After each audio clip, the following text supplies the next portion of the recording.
એકવાર ધોરણ 10 વિષય સામાજિક વિજ્ઞાન પ્રકરણ નંબર 9 વન અને વન્યજીવ સંસાધનોના અંતિમ અધ્યાય તરફ આજે આપણે આગળ વધી રહ્યા છીએ.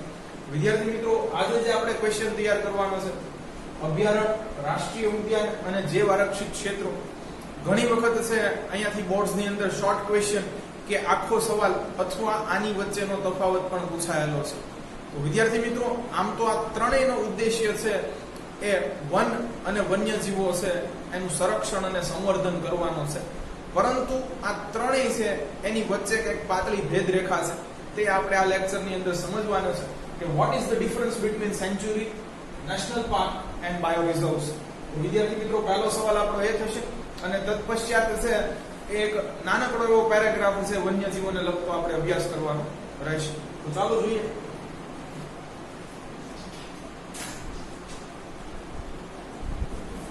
તો વિદ્યાર્થી મિત્રો, પહેલા તો છે એ અભયારણ્યની સ્થાપના છે કોના અંતર્ગત થાય છે? રાષ્ટ્રીય ઉદ્યાનોની અને જૈવ આરક્ષિત ક્ષેત્રોની, એની ચર્ચા કરી લઈએ. તો કે છે કે તેની સ્થાપના વિવિધ પ્રક્રિયાઓ હાથ ધરીને રાજ્ય સરકાર દ્વારા થાય છે. ઓકે, તો અભયારણ્યો છે વિદ્યાર્થી મિત્રો એ જાહેર કરવા, લોન્ચ કરવા એ કોના હાથમાં હોય છે? અહીંયા આપણને ખબર પડી ગઈ કે રાજ્ય સરકાર. યાને કે હવે જો ગુજરાતની અંદર અભયારણ્ય છે એ ક્યાંય જાહેર કરવું હોય અભયારણ્ય વિસ્તાર, તો એની માટે છે માત્ર ને માત્ર એ ગુજરાતની વિધાનસભાની અંદર બેઠેલી એ જે તે સરકાર હોય એ આ કામ કરી શકે. મહારાષ્ટ્રની અંદર છે એ ક્યાંય પણ સેન્ચ્યુરી લોન્ચ કરવી છે તો મહારાષ્ટ્રની પોતાની જ ગવર્મેન્ટ છે, યાની કે એની કેપિટલ મુંબઈમાં બેઠેલી વિધાનસભાની સરકાર છે એ સર્વાનુમતિએ છે એ કરી શકે. તો અહીંયા રાજ્ય સરકાર દ્વારા છે કેટલાક પ્રોસિજર છે, કેટલાક સ્ટેપ છે એ હાથ ધરી અને છે અભયારણ્યની રચનાઓ થતી હોય છે. ચાલો આગળ જોઈએ વિદ્યાર્થી મિત્રો. રાષ્ટ્રીય ઉદ્યાનમાં શું છે? કે છે તેની સ્થાપના રાજ્ય અને કેન્દ્ર સરકારના સંકલનથી થાય છે. વિદ્યાર્થી મિત્રો, રાષ્ટ્રીય ઉદ્યાન છે એ લોન્ચ કરવું હોય, જાહેર કરવું હોય, માનો કે ગુજરાતની અંદર છે કોઈ એક વન પ્રદેશ કે વન વિસ્તારને છે એ રાષ્ટ્રીય ઉદ્યાન જાહેર કરવું છે, તો આપણી ગુજરાતની સરકાર છે આ કરવા સમર્થ નથી. આપણે આપણી કેન્દ્ર સરકાર યાની કે છે દિલ્હીમાં બેઠેલી છે એ પાર્લિમેન્ટ છે ત્યાંથી પણ આની અનુમતિ લાવવી પડશે. એટલે અહીંયા છે વિદ્યાર્થી મિત્રો એ કેન્દ્રની સરકાર અને રાજ્યની સરકાર વચ્ચે છે વિચાર વિમર્શ થઈ અને છે એ રાષ્ટ્રીય ઉદ્યાનની સ્થાપના થતી હોય છે. વિદ્યાર્થી મિત્રો, નેશનલ પાર્કની માત્ર ને માત્ર સ્થાપના એ વન્યજીવોનું સંરક્ષણ કરવું એવો જ ઉદ્દેશ્ય નથી. ક્યાંક કોઈ ઐતિહાસિક ઇમારતો કે સ્થાપત્ય કલા હોય તો એને પણ છે વિદ્યાર્થી મિત્રો એ નેશનલ પાર્ક અંતર્ગત લઈ લેવામાં આવતા હોય છે એના સંરક્ષણ માટે પણ. તો આ એક તમારે છે બાદથી યાદ રાખવા જેવું ખરું, ટેક્સ્ટ બુકમાં આનો કોઈ ઉલ્લેખ નથી. તો અહીંયા વિદ્યાર્થી મિત્રો રાજ્ય માત્ર કેટલાક પગલાઓ હાથ ધરી અને સ્થાપી શકે. અહીંયા રાજ્ય અને કેન્દ્ર સરકાર બંને છે એ મળી અને જે તે વિસ્તારને રાષ્ટ્રીય ઉદ્યાન ઘોષિત કરી શકે. ચાલો, જૈવ આરક્ષિત ક્ષેત્ર કે છે તેની સ્થાપના આંતરરાષ્ટ્રીય માપદંડો અનુસાર થાય છે. વિદ્યાર્થી મિત્રો, આપણે સંયુક્ત રાષ્ટ્રો યુનાઇટેડ નેશન વિશે ઘણી બધી માહિતી છે એ અગાઉના ધોરણમાં ભણી ચૂક્યા છે. એની એક શાખા છે યુનેસ્કો, યાની કે આપણે આમ જોઈએ યુએન વચ્ચે કેન્દ્રમાં રાખીએ. આની ઘણી બધી શાખા હોઈ શકે પણ આપણે બધાથી મતલબ નથી. બરોબર, WHO છે, ઓકે, ફાઓ છે, ILO છે, બરોબર. આપણે યુનેસ્કો છે એને યાદ રાખવાની છે આની માટે. તો યુનેસ્કો ને અંતર્ગત છે એ બાયો રિઝર્વ્સ જાહેર કરવામાં આવતા હોય છે અને આ સ્કીમની શરૂઆત છે ઈસવીસન 1971 થી થયેલ.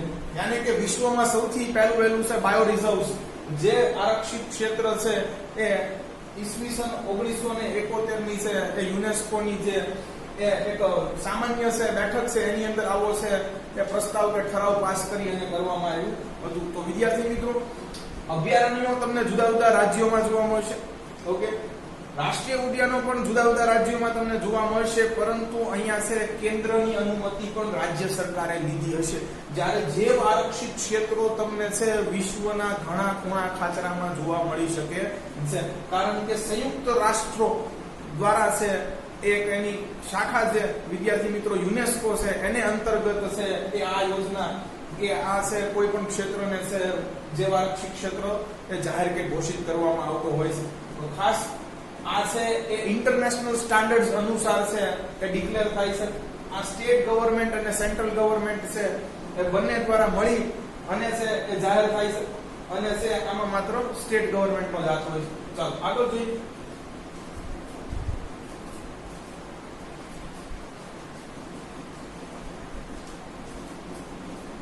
વિદ્યાર્થી મિત્રો, આ તફાવત કોઈ પણ પૂછાય તમે લખી શકો ખરા. શરૂઆતના જે મુદ્દા એકબીજાથી છે એ અલગ થાય છે અને હું તફાવત સ્વરૂપે લખાવીશ, બાકી અમુક કોમન મુદ્દા હશે એ પણ જોઈ લેશું. તો અહીંયા છે આગળ શું કહે છે અભયારણ્ય માટે વિદ્યાર્થી મિત્રો, અહીં ફક્ત એક જ વન્યજીવના સંરક્ષણ પર ધ્યાન કેન્દ્રિત કરાય છે. શું કહે છે વિદ્યાર્થી મિત્રો, કોઈ એક ચોક્કસ છે વન્યજીવ છે કે જે લુપ્ત થવાને આરે છે, નષ્ટ થવાને આરે છે અથવા અતિ સંકટમાં છે, તો એના સંરક્ષણ માટે છે અભયારણ્ય ઘડી કાઢવામાં આવે છે. એટલે કોઈ એક જ વન્યજીવ ઉપર ફોકસ હશે. ભાઈ વાઘ તો ખાલી વાઘનું જ જોવાનું, હાથી તો ખાલી હાથીનું જ જોવાનું, અન્ય છે એ વન્યજીવો પર એટલું ખાસ ધ્યાન આપવામાં આવતું હતું નથી. જ્યારે અહીંયા શું કહેશે વિદ્યાર્થી મિત્રો, અહીં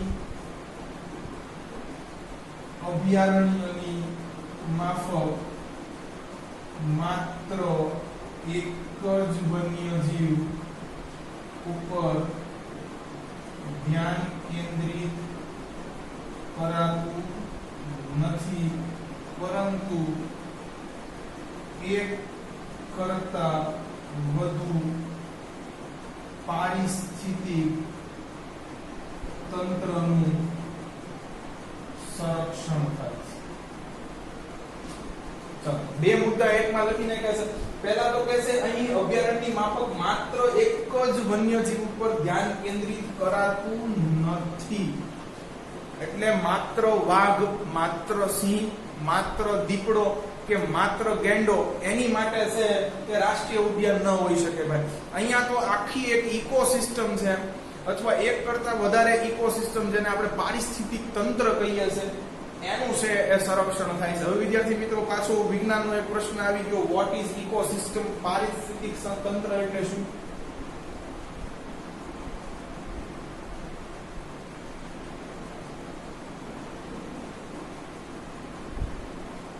તો વિદ્યાર્થી મિત્રો, તમે જાણો છો કે આપણા પર્યાવરણની અંદર કેટલાક જૈવિક ઘટકો હોય છે, કેટલાક અજૈવિક ઘટકો પણ હોય છે, પરંતુ છે આ અજૈવિક ઘટકો આ જૈવિક ઘટકોને જીવવા માટે મદદરૂપ થતા હોય છે. કાઈ ન સમજાણું જોઈએ ભાઈ, પર્યાવરણની અંદર કેવા કેવા પ્રકારના જૈવિક ઘટકો હોય? તો ચાલો વનસ્પતિ હોય, ઓકે, પછી તો કે છે પ્રાણીઓ હોય, ચાલો આટલું જ હોય નહીં, તો કે સૂક્ષ્મ જીવો હોય. ચાલો આમાં તમામ જૈવિક ઘટકો આવી ગયા. પરંતુ જો આ લોકોએ છે એ પોતાની પ્રજાતિ વધારવી હોય, પોતે વિકાસ કરવો હોય, વ્યવસ્થિત પોષણ મેળવવું હોય, તો કેટલાક અજૈવિક ઘટકો ઉપર પણ આધાર રાખવો પડતો હોય છે. જેમ કે વિદ્યાર્થી મિત્રો છે તાપમાન. તમે જોયું છે કે કેટલા ચોક્કસ તાપમાને કેટલી છે એ ચોક્કસ પ્રજાતિઓ જ જોવા મળે છે. વળી નીચા તાપમાને કેટલીક પ્રજાતિઓ જોવા મળે છે. જે પ્રજાતિઓ નીચા તાપમાને જોવા મળે છે એ પાછી ઊંચાઈએ નથી જોવા મળતી, જે ઊંચાઈએ જોવા મળે એ નીચાએ નથી જોવા મળતી. તો જો તાપમાન અજૈવિક ઘટક છે પણ મહત્વનો છે. ચાલો બીજું કઈ? વરસાદ. ક્યાંક વરસાદ ઓછો પડે છે ત્યાં અમુક ચોક્કસ પ્રજાતિઓ જોવા મળે છે, જેમ કે રણ પ્રદેશની અંદર તો ક્યાંક અતિ ભારે વરસાદ પડે છે, જેને આપણે વર્ષાવનો પણ કહી શકીએ કે અહીંયા અતિશય ભારે વરસાદ પડતો હોય છે, તો ત્યાં એક ચોક્કસ પ્રકારની પ્રજાતિઓ જોવા મળે છે. તો આ જોવું પડે. સાથે વિદ્યાર્થી મિત્રો આબોહવા કેવી છે? શુષ્ક છે, ગરમ અને ભેજવાળી છે, શીતોષ્ણ છે કે સમશીતોષ્ણ છે. તો આવા કેટલાક છે ફેક્ટર જોવા પડે છે. તો આ જૈવિક અને અજૈવિક ઘટકોનો સરવાળાથી જે તંત્ર રચાય છે એને પારિસ્થિતિક તંત્ર કહે છે.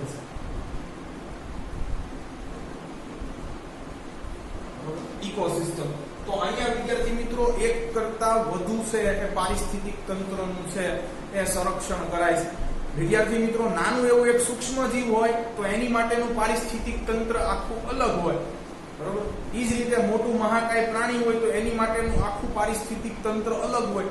આ આખા છે ઇકોસિસ્ટમની અંદર પણ છે એ વિદ્યાર્થી મિત્રો અંદર રહેલા છે એ જૈવિક ઘટકોના તંત્રો પાછા ઇન્ડિવિડ્યુઅલી અલગ હોય છે. આ પણ આપણે જાણવું, સમજવું ને શીખવું જોઈએ. વિદ્યાર્થી મિત્રો એક મોટું જંગલ હોય તો હરણ માટે ત્યાંનું છે માત્ર એક ઘાસ અને પીવાલાયક પાણી જ કામનું છે, જ્યારે ઈ જંગલમાં છે વિદ્યાર્થી મિત્રો સિંહ અને વાઘ જેવા હિંસક પ્રાણીઓ માટે હરણ કામનું છે. જો તો આ રીતે વિદ્યાર્થી મિત્રો આખું છે ઇકોસિસ્ટમ બનતું હોય છે. ચાલો તો શું કહે છે અહીં અભયારણ્યની માફક માત્ર એક જ વન્યજીવ ઉપર ધ્યાન કેન્દ્રિત કરાતું નથી, પરંતુ એક કરતા વધુ પારિસ્થિતિક તંત્રનું સંરક્ષણ થાય છે. આગળ જોઈએ.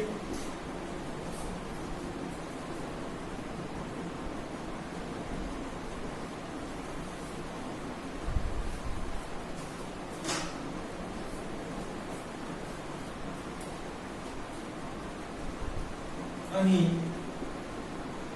પ્રાકૃતિક તેમજ સાંસ્કૃતિક વૈવિધ્યનું સંરક્ષણ કરાયું. વિદ્યાર્થી મિત્રો પ્રાકૃતિક તો સમજ્યા, આ તો સમજાય ગયું ભાઈ વન્યજીવો છે એટલે એ તો કુદરતી જ છે, ચાલો પ્રાકૃતિક પોર્શનમાં આવે. પણ સાંસ્કૃતિક તો વિદ્યાર્થી મિત્રો જૈવ આરક્ષિત ક્ષેત્ર છે એક બહુ મોટો એકમ છે. ખાસ તો અહીંયા જે જંગલોની અંદર વસતા આદિમ જાતિ છે, જેને આપણે શેડ્યુલ ટ્રાઇબ અથવા આદિવાસીઓ કહીએ છીએ, તો એની સંસ્કૃતિનું પણ જતન થતું હોય છે. જ્યારે યુનેસ્કો દ્વારા છે કોઈ પણ દેશ સાથે છે એ વિચાર વિમર્શ કરી અને જૈવ આરક્ષિત ક્ષેત્ર છે એ બહાર પાડવામાં આવતું હોય છે, ત્યારે માત્ર ત્યાંના વન્યજીવો નહીં, ત્યાંની માત્ર વનસ્પતિઓ નહીં, પરંતુ ત્યાં છે એ વસતા કેટલાક આદિમ જાતિઓ છે કે જે પોતે એક આગવી છે એ ધાર્મિક માન્યતાઓ ધરાવે છે, એક આગવા વ્યવસાય ધરાવે છે, કેટલીક એની રીતિ રિવાજો છે બીજાથી અલગ છે, તો આની સંસ્કૃતિનું પણ રક્ષણ કરાય છે. બાહ્ય હસ્તક્ષેપ સ્વીકારવામાં આવતો નથી. જે લોકો જે રીતે જીવે છે એ જ રીતે એને કુદરતના હાલ ઉપર જીવવા દેવામાં આવે છે. એટલે અહીંયા જો વિદ્યાર્થી મિત્રો હવે આખો સમુદાય હશે જે અહીંયા જંગલોમાં સદીઓથી વસતો હશે, એની પોતાની સંસ્કૃતિ હશે, તો માત્ર પ્રાકૃતિક નહીં પણ સાંસ્કૃતિક વિવિધતાનું પણ છે એ સંરક્ષણ થાય છે. ઓકે, એક મોટો એકમ હશે તો એની અંદર છે કે પ્રાકૃતિક વિવિધતા પણ કેટલી જોવા મળી શકે, કેટલા પ્રકારના જીવજંતુઓ હશે, કેટલા પ્રકારની ફ્લોરા એન્ડ ફોના એટલે વનસ્પતિ જીવન અને પ્રાણી જીવન હશે. સાથે વિદ્યાર્થી મિત્રો તમે જુઓ તો કે છે કેટલાક મનુષ્ય પણ હશે, તો એની પોતાની એક આગવી સંસ્કૃતિ હશે, તો એનું પણ સંરક્ષણ થાય છે. એટલે અહીંયા માણસને પણ સમાવિષ્ટ કરી દીધા છે કે જેવો જંગલ અથવા છે જેવા આરક્ષિત ક્ષેત્ર જેવા એકમોમાં વસે છે. આગળ જોઈએ.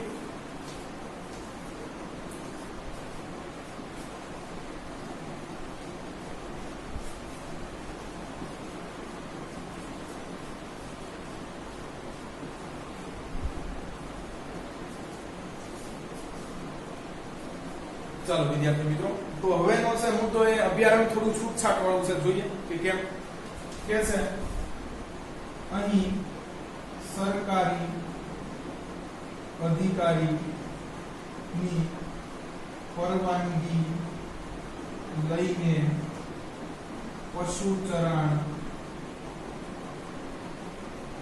થઈ શકે છે. શું કહે છે કે જે કોઈ બી ફોરેસ્ટ ઓફિસર હોય જે તે ત્યાંના, એની તમે પરમિશન લઈ અને પશુ ચરાણની પ્રક્રિયા કરી શકો છો. હા, વૃક્ષ વિચ્છેદન કરી શકતા નથી, બરોબર, વન કટાઈ ન થાય, પરંતુ પશુ ચરાણ છે એ અહીંયા કરવા દેવામાં આવે છે. જોઈએ આગળ શું છે. વિદ્યાર્થી મિત્રો સાથે વન પેદાશોનું એકત્રીકરણ પણ કરાવી શકો. તો કે છે અહીં સરકારી અધિકારીની પરવાનગી લઈ અને પશુ ચરાણ થઈ શકે છે. ચાલો અહીંયા કે છે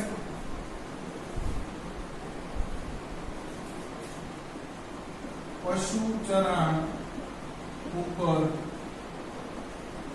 સંપૂર્ણ પ્રતિબંધ હોય. એટલે અહીંયા વિદ્યાર્થી મિત્રો પશુ ચરાણ કરાવવા દેવામાં આવશે નહીં. ઓકે, તો આ જો વિદ્યાર્થી મિત્રો થોડું છે અહીંયા કડક છે એવું માલુમ પડે છે આની કરતા, એટલે જ છે એમાં લખેલું છે કે તે અભયારણ્ય કરતા વધુ સંરક્ષિત વિસ્તાર છે, થોડુંક સ્ટ્રિક્ટ છે. ચાલો એ પણ આપણે છે જોવું જોઈએ. બરોબર, તો પહેલી બાજુ છે વિદ્યાર્થી મિત્રો એ લખ્યું છે જોઈએ કે અહીં મર્યાદા સાથે કેટલીક છૂટછાટ અપાય છે. જેમ કે વિદ્યાર્થી મિત્રો છે ઇકો ટુરિઝમ છે, પર્યટન છે ખાસ એ, પછી વિદ્યાર્થી મિત્રો બીજા કે વન પેદાશોનું એકત્રીકરણ છે, પશુ ચરાણ. તો આવી ઘણી બધી છે એ છૂટછાટ અહીંયા થોડા લિબરેશન્સ મળે છે. જ્યારે અહીંયા સ્ટ્રિક્ટ છે કે છે જો એટલે જ કીધું કે અભયારણ્ય કરતા વધુ સંરક્ષિત વિસ્તાર છે, અહીંયા તમને કોઈ પણ પ્રકારની છે એ છૂટછાટ મળશે નહીં. તો અભયારણ્ય અને રાષ્ટ્રીય ઉદ્યાન વચ્ચે જનરલી તફાવત પૂછાતો હોતો હોય છે, તો તમે આ બધું લખી શકો ખરા. જે આરક્ષિત ક્ષેત્રો વિશે કંઈક થોડુંક અહીંયા અલગ છે. ચાલો તો એની વાત કરી લઈએ વિદ્યાર્થી મિત્રો. કે છે અહીં વિદ્યાર્થી મિત્રો કોનું કોનું સંરક્ષણ થાય છે એ જોઈ લઈએ. અને છે અહીંયા વિદ્યાર્થી મિત્રો કઈ એક નવી પ્રકારની છૂટ છે એના વિશે વાત કરી લઈએ. તો આ જનરલી વિદ્યાર્થી મિત્રો છે આપણે આ બે ની સાથે નહીં લખીશું, નીચે મુદ્દા બે લખી નાખીએ અલગથી. ઓકે,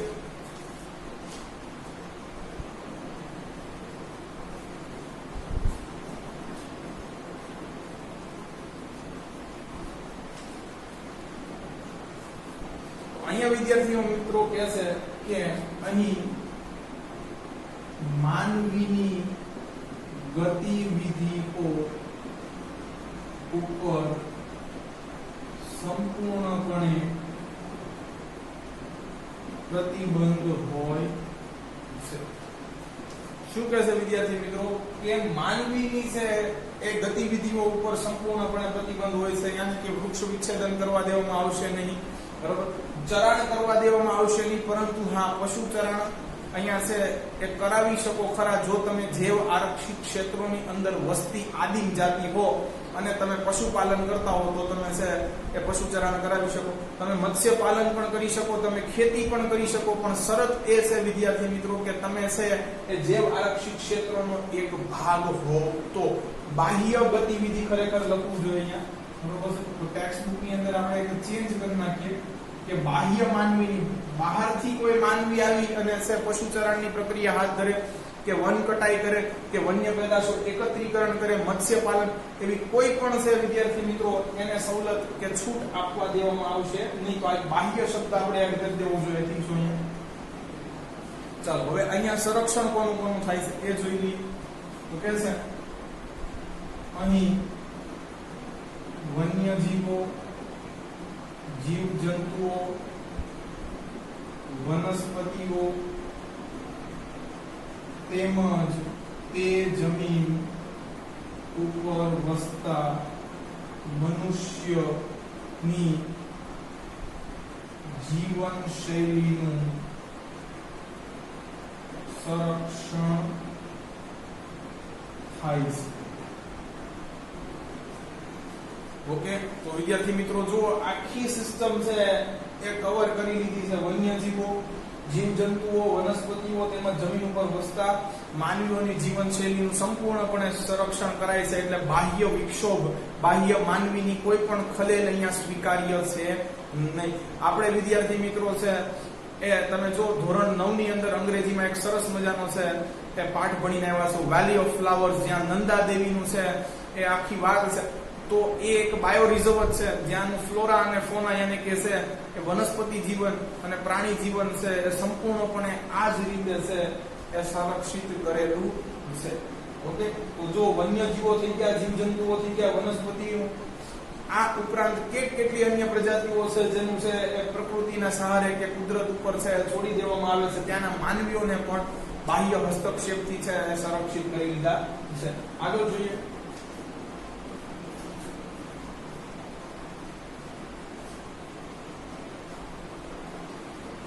તો વિદ્યાર્થી મિત્રો, હવે અહીંયા તફાવતો તો ખાસ રહેતા નથી, પણ છતાં પણ આપણે આગળ છે એ લખીશું. તો અભયારણ્ય એક નાનો એકમ છે વિદ્યાર્થી મિત્રો.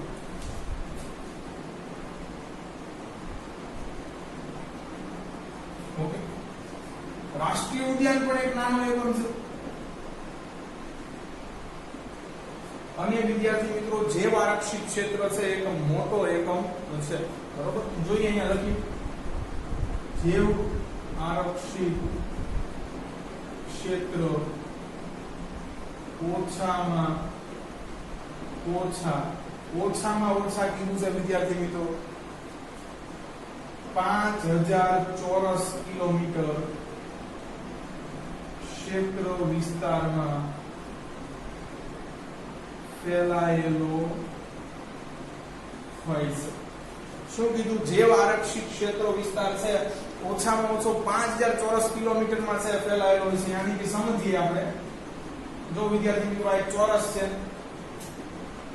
બરોબર, 1 કિલોમીટર આ બાજુ, તો આવા તમારે છે વિદ્યાર્થી મિત્રો કે 5000 છે ટુકડા લાવવાના છે 1 કિલોમીટર બાય કિલોમીટરના, બરોબર. ત્યારે અવડો મોટો છે એ વિસ્તાર છે, એ પાછી ઓછામાં ઓછું મિનિમલ કીધું છે, બરોબર. ત્યારે એને જૈવ આરક્ષિત ક્ષેત્ર તમે જાહેર કરી શકો. ખરેખર વિદ્યાર્થી મિત્રો થતું શું હોય છે એ જણાવ્યું કે એક જૈવ આરક્ષિત ક્ષેત્ર છે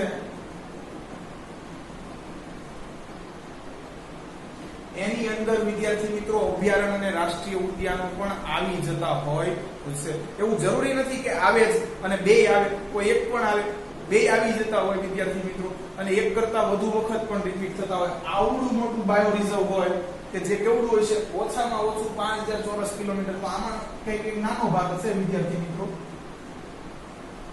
એ સેન્ચુરી હોય, યાની કે અભયારણ્ય. આમાંનો એક નાનો એવો ભાગ ક્યાંક છે એ નેશનલ પાર્ક હોય.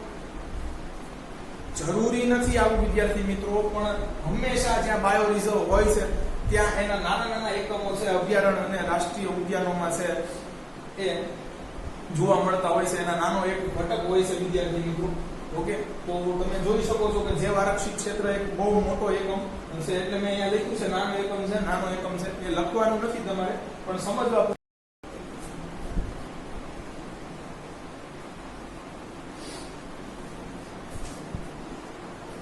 હવે વિદ્યાર્થી મિત્રો, સૌથી વધુ તમને વિવિધતા છે ક્યાં જોવા મળશે, ડાયવર્સિટી ક્યાં જોવા મળશે? ઓબ્વિયસલી જૈવ આરક્ષિત ક્ષેત્રોમાં. તો અહીંયા તમને છે સંશોધન અને પ્રશિક્ષણની પણ સવલતો ઊભી કરે છે કે આ ક્ષેત્રમાં તમારે આગળ શિક્ષણ મેળવવું છે કે જાતે કઈ છે એ સંશોધનો કરવા છે, તો તમારી પાસે અહીંયા ઓપ્શન ઉપલબ્ધ છે. શું કહે છે? આ વિસ્તારોમાં સંશોધન અને પ્રશિક્ષણની સવલતો ઊભી કરેલ હોય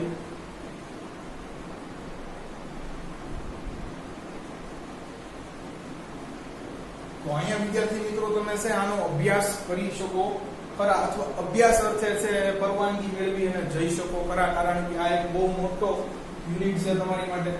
એટલે આની અંદર આવેલી વિવિધતા છે એનો તમે અભ્યાસ કરી શકો ખરા. ઓકે, તો આ છે વિદ્યાર્થી મિત્રો. આગળ જોઈએ, ઉદાહરણો જોઈએ. ભારતમાં અને ગુજરાતમાં કેટલા આવેલા છે એની વાત કરીએ.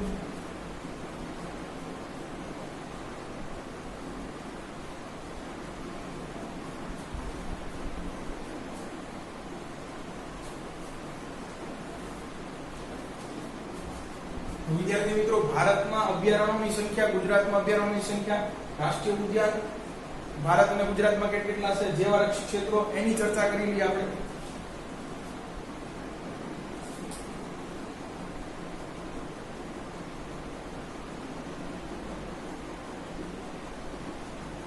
ચાલો તો વિદ્યાર્થી મિત્રો અભયારણ્યો છે 531 ભારતની અંદર.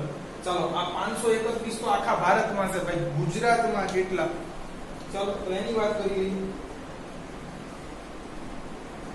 તો વિદ્યાર્થી મિત્રો તમે જુઓ તો 5 માંથી છે એ 3 જાય તો કેટલા વધશે? 2. આ 2 ની બાદબાકી કરવાની છે અને પછી તગડો સીધો હેઠો ઉતાર લેવાનો છે. 3. આવી રીતે તમે સરળતાથી યાદ રાખી શકો. ચાલો વિદ્યાર્થી મિત્રો રાષ્ટ્રીય ઉદ્યાનોની વાત કરીએ તો રાષ્ટ્રીય ઉદ્યાનો છે 103 છે. તો હવે ગુજરાતમાં કેટલા છે? કાઈ નહીં, ત્રણેયનો અલગ અલગ થી સરવાળો કરો. 1 + 0 + 3 જવાબ આવશે 4. તો લખી નાખો 4 છે. ચાલો આગળ જૈવ આરક્ષિત ક્ષેત્રો કેટલા છે? 18. ચાલો એ તો ભારતમાં ને ગુજરાતમાં કેટલા છે? એકડો નીચે ઉતારી. ચાલો તો આમ તમે વિદ્યાર્થી મિત્રો છે એ યાદ રાખી શકો ખરા. ચાલો ભારતમાં 531 અભયારણ્યો છે, એમાંના છે 23 ગુજરાતમાં આવેલા છે. 103 છે નેશનલ પાર્ક છે, એમાંના 4 છે ગુજરાતમાં આવેલા છે. અને 18 જેવા આરક્ષિત ક્ષેત્રો છે એમાંનું એક છે તે ગુજરાતમાં આવેલું છે. તો હવે ગુજરાતમાં કયું છે તો અહીંયા લખેલું છે, ઉલ્લેખ કરેલો છે કે ઈસવીસન 2008 માં કચ્છના રણ વિસ્તારને જૈવ આરક્ષિત ક્ષેત્ર તરીકે જાહેર કરેલ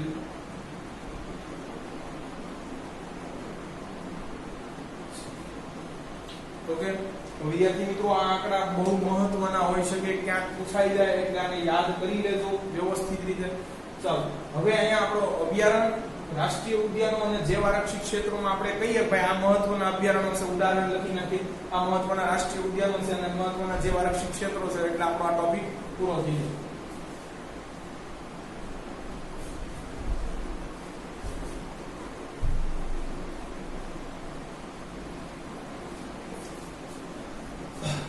વિદ્યાર્થી મિત્રો એક સૂત્ર છે PC પ્રિયંકા ચોપરા ATN, ખાસ ધ્યાન રાખજો ATN છે, ATM ની. ઓકે P પેરિયાર, બરોબર. પછી C ચંદ્રપ્રભા અને એતુર નાગરમ.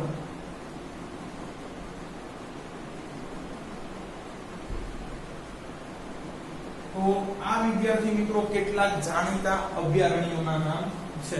ચાલો રાષ્ટ્રીય ઉદ્યાન, બીજું સૂત્ર માર્યું SS BD GD. Okay sorry KK આવશે. ચાલો તો આમાં છે પહેલું કોર્બેટ. તમને ખબર જ છે વિદ્યાર્થી મિત્રો કોર્બેટ નેશનલ પાર્ક વાઘ માટેનું છે. પછી બીજું કાંજીરંગા ભણી ગયા છે. ચાલો વી બહુ જાણીતું છે.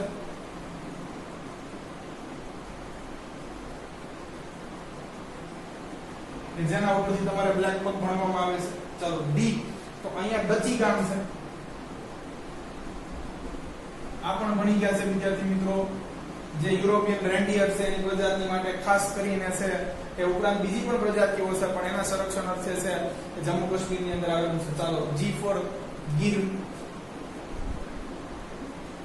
અને ડી અહીંયા દરિયાઈ રાષ્ટ્રીય ઉદ્યાન લખ્યું છે.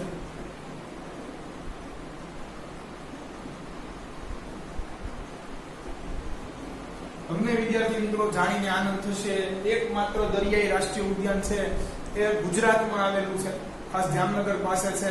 એ વિદ્યાર્થી મિત્રો એનું નામ છે પિરોટન.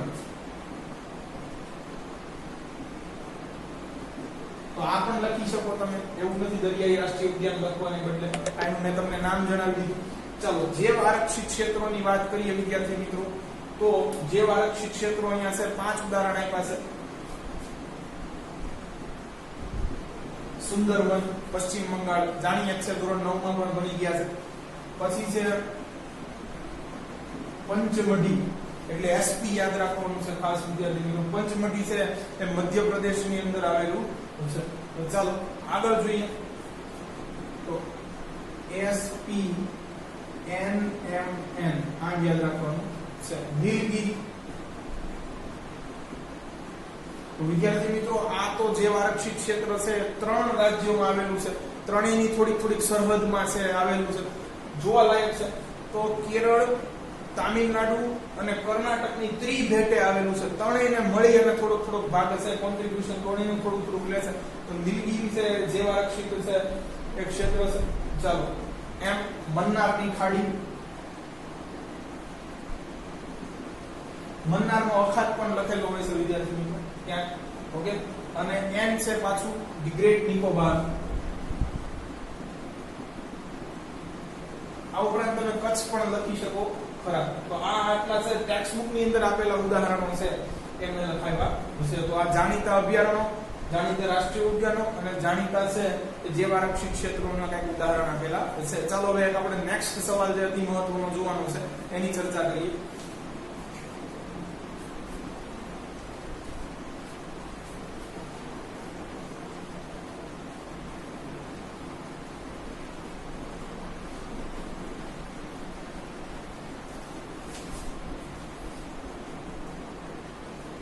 વિદ્યાર્થી મિત્રો આ અગેન એક ભૌગોલિક કારણ છે.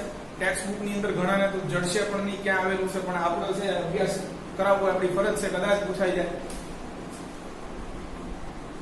શા માટે આપણે પર્યાવરણ અને વન્ય જીવો સાથે મૈત્રીપૂર્ણ વ્યવહાર કરવો જોઈએ? આ ભૌગોલિક કારણ પૂછાઈ શકે ખરા. તો જવાબ લખીએ આનો.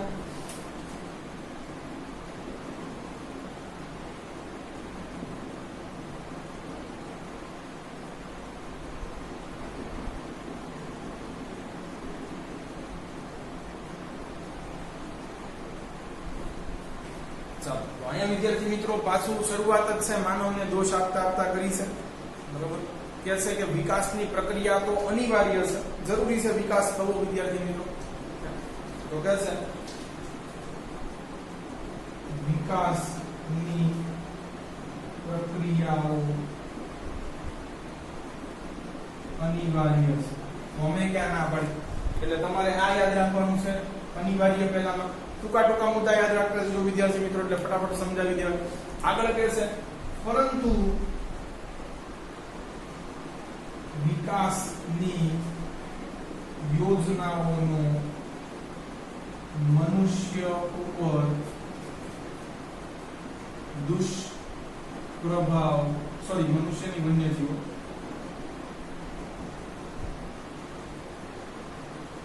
દુષ્પ્રભાવ ના પડે તે પણ જરૂરી છે. એટલે દુષ્પ્રભાવ અને નો પડવો જોઈએ. કોના ઉપર? તો કે વન્યજીવો ઉપર વિકાસની પ્રક્રિયાઓથી. ચાલો હવે પડે તો શું થાય એવું કીધું છે. જ્યારે પારિસ્થિતિક તંત્રમાંથી એક પ્રાણી નષ્ટ થાય છે કે અતિ સંકટમાં આવે છે,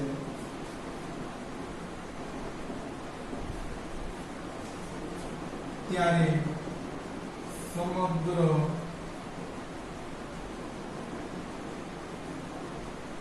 પારિસ્થિતિક તંત્ર ઉપર તેની માઠી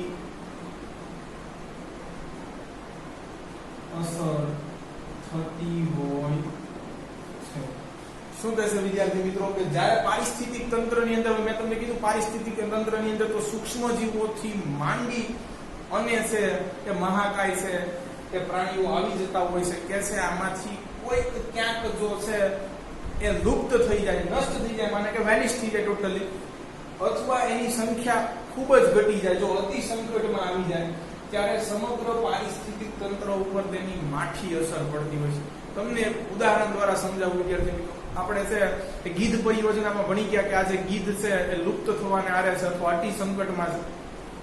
તો જનરલી વિદ્યાર્થી મિત્રો દુધાળા પશુઓ છે જ્યારે મૃત્યુ પામતા ત્યારે ગામના પાદરની બહાર છે એને ફેંકી દેવામાં આવતા હતા કે જેથી છે એ ગીધ એના માંસનું ભક્ષણ કરે અને છે એનું માંસ સડે તો વિદ્યાર્થી મિત્રો સૂક્ષ્મ જીવો છે એની સંખ્યા અનેક ગણી વધી જાય કે જેનાથી રોગચાળો છે એ ફેલાય કે ફાટી શકે.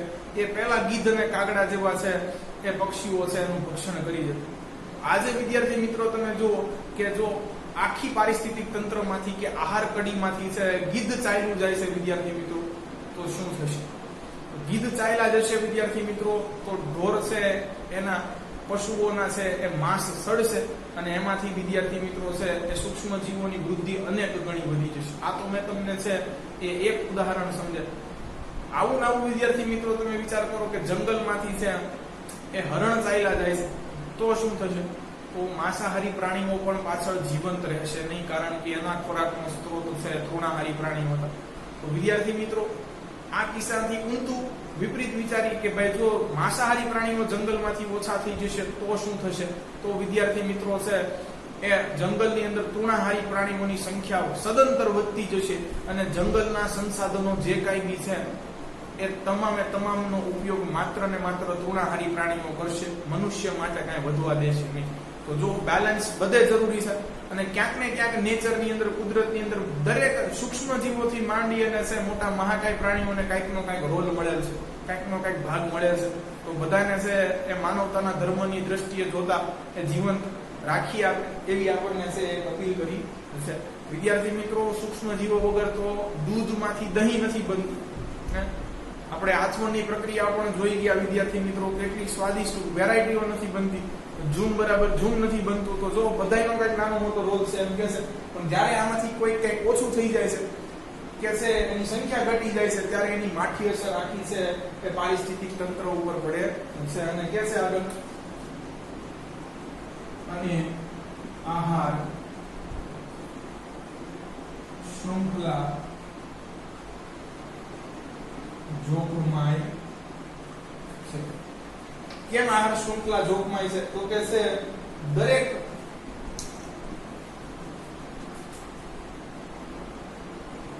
સજીવ પોષણ કડીમાં કે પારિસ્થિતિક તંત્રમાં મહત્વનો ભાગ ભજવતો હોય છે, પરંતુ જ્યારે તેમાંથી દૂર થાય છે ત્યારે લાંબા સમયે આહાર કડી અટકી પડે છે.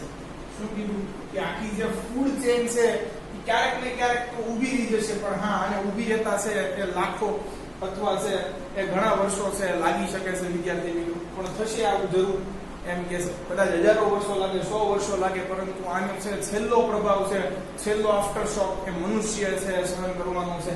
જેમ પાઘડીમાં વળ છેડે હોય છે એમ આપણે છેલ્લો ઝટકો આપણને સહન કરવો પડે છે. એ આગળ કીધું જ છે, જોઈએ શું કે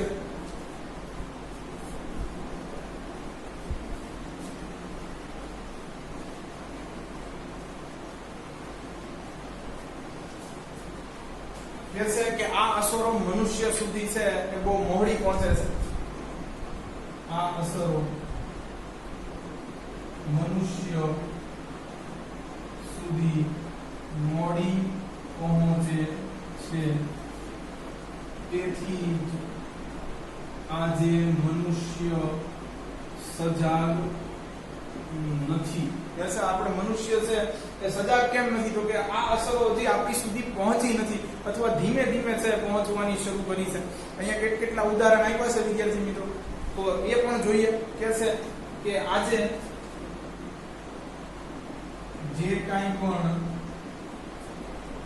પર્યાવરણીય સમસ્યાઓનો મનુષ્ય સામનો કરી રહ્યો છે તે દશકાઓ પહેલાની બેદરકારીનું પરિણામ છે. વિદ્યાર્થી મિત્રો, કેટલા આજે આપણે છે એ એવા એન્વાયરમેન્ટલ પ્રોબ્લેમ્સ ની વાત કરીએ છીએ, જેમ કે એસિડ વર્ષા થઈ ગઈ, જેમ કે ગ્રીન હાઉસ ઇફેક્ટ થઈ ગઈ, જેમ કે ગ્લોબલ વોર્મિંગ થઈ ગઈ, કે આ બધી સમસ્યાઓ આજથી છે એ 100, 150 કે 200, 500 વર્ષ પહેલા નહોતી. ધ્વનિ પ્રદૂષણ કે કદાચ છે જળ કે વાયુ પ્રદૂષણની વાત કરીએ તો આજે ધીરે ધીરે હવે છે નવી સમસ્યાઓ આકાર લેતી જાય છે, કે જેને આપણે પર્યાવરણીય સમસ્યાઓ કહી શકીએ. તો કે છે આ પર્યાવરણીય સમસ્યાઓનો જે કંઈ પણ આજે મનુષ્ય સામનો કરી રહ્યો છે, જે કંઈ ફેસ કરી રહ્યો છે, એ મનુષ્યની દશકાઓ પહેલાની બેદરકારીનું પરિણામ છે. કે આજથી છે કે 50 કે છે 60, 70 વર્ષ પહેલા આપણે સજાગ નહોતા, ત્યારે આપણે છે યોગ્ય નિર્ણય નહોતા લીધા, એનું આજે પરિણામ છે આપણે ભોગવી રહ્યા છે. તો કે છે કે આયોજન પૂર્વક વિકાસ કરવો એ જ આ સમસ્યાનું સમાધાન છે. તેથી જ આપણે પર્યાવરણ અને વન્ય જીવો સાથે મૈત્રીપૂર્ણ વ્યવહાર કરવો જોઈએ. તો આ એક ભૌગોલિક કારણ હતું વિદ્યાર્થી મિત્રો, અહીંયા છે પૂરું થાય છે. આ સાથે વિદ્યાર્થી મિત્રો આપણો આ છે પાઠ પણ અહીં પૂર્ણ થાય છે. જો તમને અમારા વિડિયો લેક્ચર્સ પસંદ આવતા હોય તો આને લાઈક કરો, તમારા અન્ય વિદ્યાર્થી મિત્રો જોડે આની લિંકને શેર કરો. Thanks for watching my video.